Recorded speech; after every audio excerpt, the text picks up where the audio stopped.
Charlie was not silenced. His movement is only beginning. The voices of millions globally have been awakened, furthering his cause and mission far beyond anyone's comprehension. We won't cower in fear. We will never surrender. We are resolved to live free from lies and seek out what... What if the people closest to Charlie Kirk knew the shooting was coming? Leaked messages, allegedly from Mikey McCoy's wife, are blowing the lid off what insiders now call a possible inside job, with Erika Kirk herself accused of trying to silence the leak, while Turning Point USA launches a nonstop campaign of hero worship around McCoy. It sounds like a conspiracy thriller, but the receipts are piling up. If these leaks are even halfway real, then a tragedy that stunned the conservative world might not have been random at all. Staff and writing. Charlie Kirk's chief of staff, and his reaction to Charlie Kirk getting shot. Yeah. And this video, because when you told me this morning about this, I was very dismissive. Yeah. And I was like, come on, man, that's so stupid. And then I watched it, and instantly I was like, he's in it. We've seen this movie before. The hero narrative rolling out faster than the facts, the synchronized tributes drowning out uncomfortable questions. Within hours of the Utah Valley University shooting on September 10th, McCoy's name was everywhere, tied to words like heroic, brilliant, and faithful. Yet behind that flood of PR, someone close to him was already sounding alarms. Screenshots, allegedly from McCoy's wife's phone, began circulating in encrypted chats just days later, showing what she claimed were group messages between Turning Point staffers and a contact saved as EK. The alleged texts were short and cryptic. Everything is set. Keep calm if it happens. Make sure cameras stay rolling. And one line that stopped everyone cold. Erika already knows. It's that last line that changed the tone completely. Because Erika Kirk wasn't some bystander. You told your children that Charlie was going on a work trip with Jesus. Are they still asking, where's Daddy? Yes, my daughter continues to ask, but it's really sweet because I keep explaining to her a few things. And I said, if ever you want to talk to Daddy, you just look up to the sky and start talking to him. He can hear you. He's always in Robert. She was in Phoenix that day, later saying she found out her husband had been shot when McCoy called her screaming, "He's been shot!" The New York Times published that quote directly from her interview, confirming the call came within seconds of the attack. But here's the problem. Footage from the event shows McCoy raising his phone to his ear almost instantly after the shot rang out. No dialing, no delay. Just the phone to his ear and a slow walk away from the chaos. For some, that timing looks less like panic and more like protocol.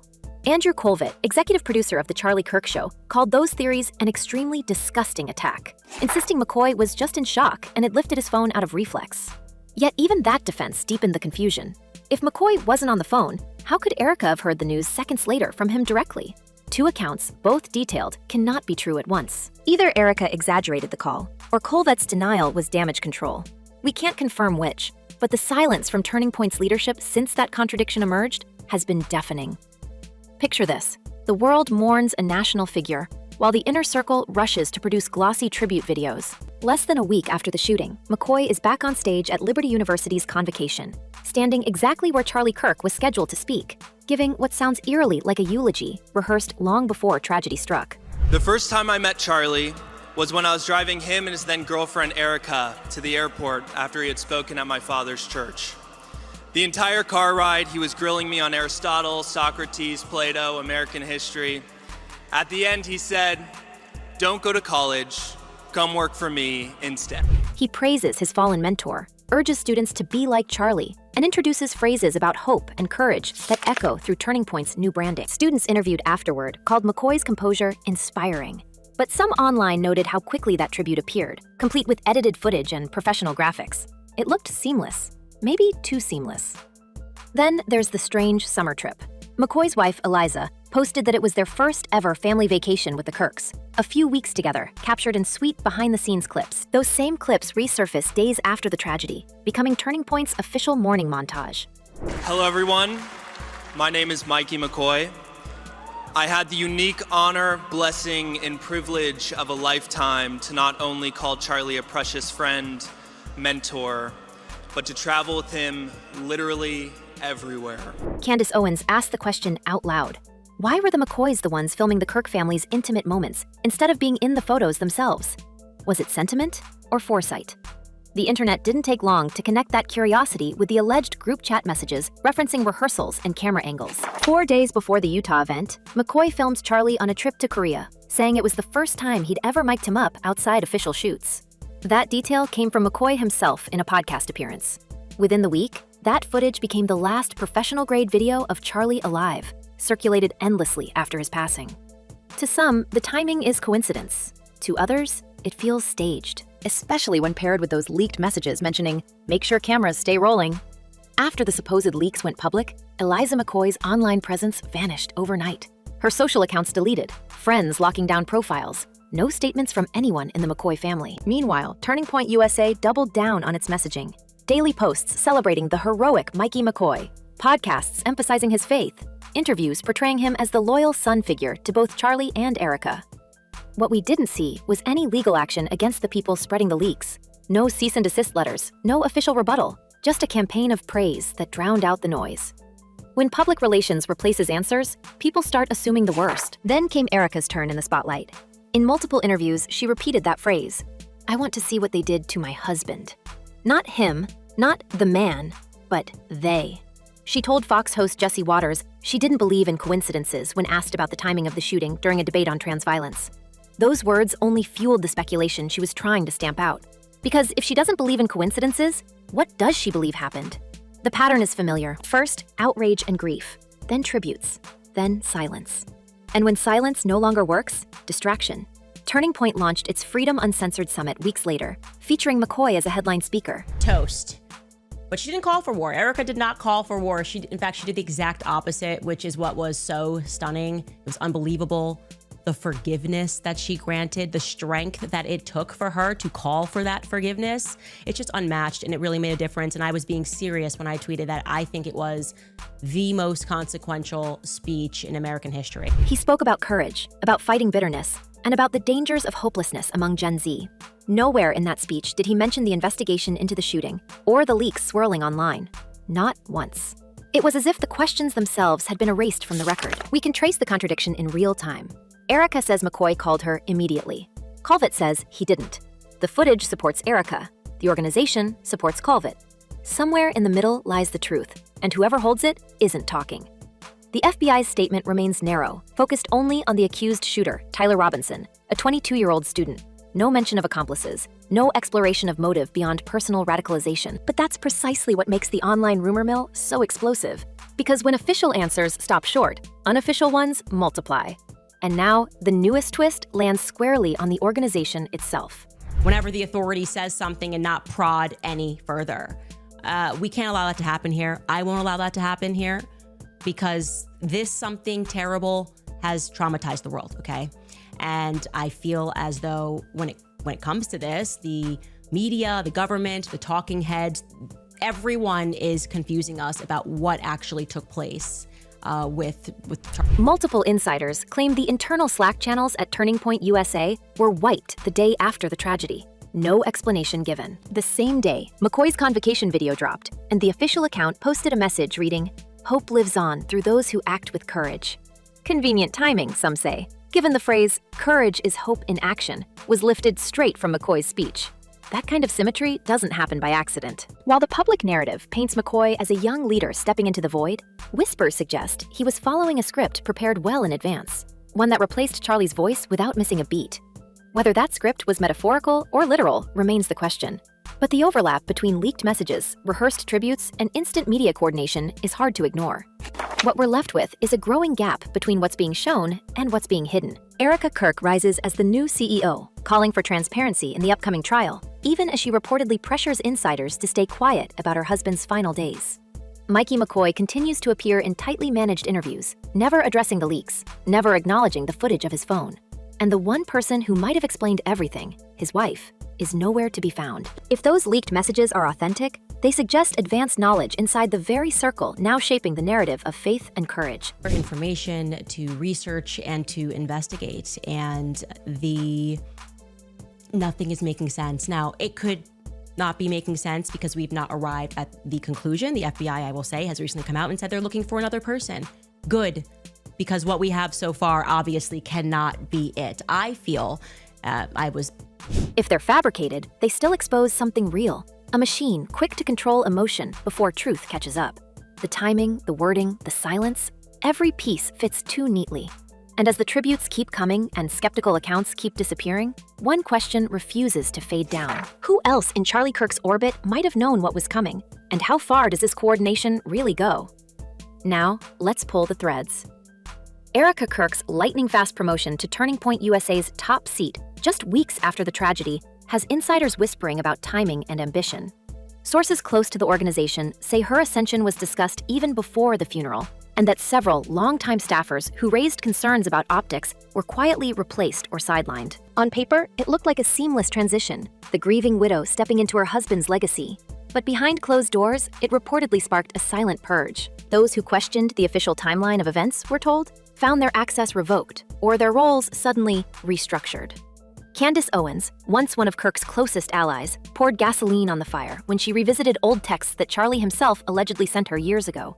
Messages predicting his own end, comparing himself to Moses, saying he might not see this whole thing through. And I want to be very clear that I believe, in fact, I know that towards the end, Charlie was fighting for custody of himself. I want to say that. I want to say that plainly, and there are lies that are being told and they need to be slapped down right now. Owens argued that these weren't random fears, but warnings, and that people in his circle knew the risks. Turning Point USA pushed back hard, accusing her of exploiting grief, yet the questions she raised about McCoy's phone call lingered, unanswered. Even McCoy's own defenders, like Andrew Colvett, could not fully explain the conflicting accounts. At the same time, Turning Point's PR machinery was running hotter than ever. Over 200,000 mourners attended Charlie's memorial, with figures like President Trump, Vice President Vance, and Elon Musk delivering glowing tributes. It was a political spectacle, complete with televised eulogies and orchestrated applause. The optics were undeniable, the conservative movement rallying around one of its own. But as the cameras panned over the crowd, skeptics online noticed how certain faces, familiar Turning Point executives, kept reappearing, seemingly coordinating the flow of who spoke, who cried, and who stood beside Erika. Every angle felt curated. And that's where the contradiction deepens. Erika now demands full transparency in the trial of Tyler Robinson, calling it a matter of public trust. I watched my friend get shot in the neck. Yeah, that's what happened. I just want to say that he was publicly executed again before the world. The question is why, right? There were cameras all over my husband when he was gone, she said, arguing against efforts to ban courtroom recording. Yet critics point out the irony. If transparency is sacred, why were internal messages scrubbed and whistleblowers silenced? Why demand open justice in court while alleged leaks from within her own office are buried? That question has split conservative media into factions, those protecting the widow's image, and those hinting that her control over Turning Point's narrative might be more about consolidation than closure. Meanwhile, the organization's messaging has shifted. Instead of tackling the investigation head-on, the theme everywhere is hope and courage. The Freedom Uncensored Summit, the Give Me Liberty podcast, Liberty University tributes, all of them lean on those same words McCoy used in his convocation speech. Insiders believe it's calculated. By pivoting to emotion, the leadership redirects attention away from unanswered warnings about the shooting itself. Several staffers reportedly described the tone as mandatory optimism, a phrase that now circulates like an inside joke among disillusioned alumni. The more the organization tells the world not to give in to hopelessness, the more it feels like they're trying to drown out their own doubts. Then came the viral footage from the University of Mississippi event. Let's talk about the Candace Owens of it all. Okay. I love her, and I really do feel like there's potentially truth to what she's saying. What do you think?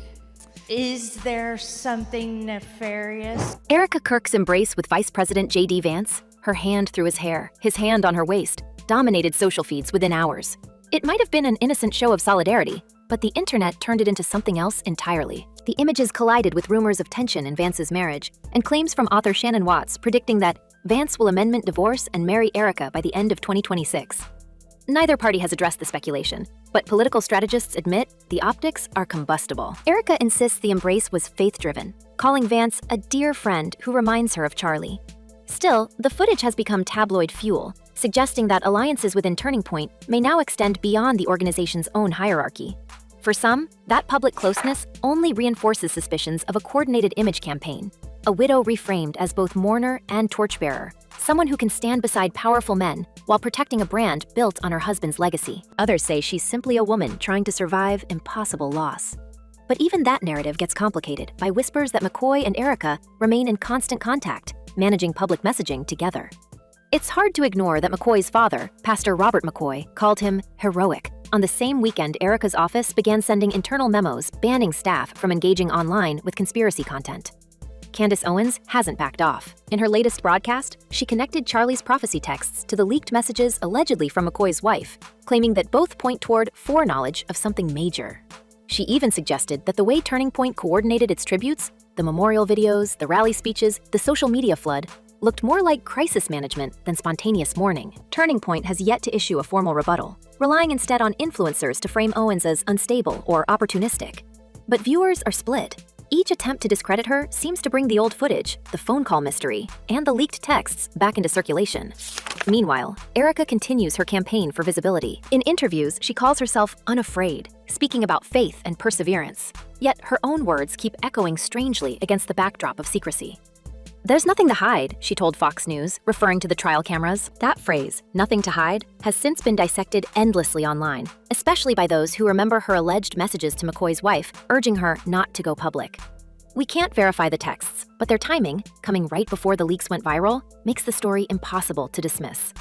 Everywhere we look, the same pattern repeats: sudden career elevation, conflicting stories, emotional rebranding, controlled exposure. It's as if every piece of this puzzle, from McCoy's calm phone call to Erika's viral embrace, was designed to keep eyes in one direction while the real story unfolds elsewhere.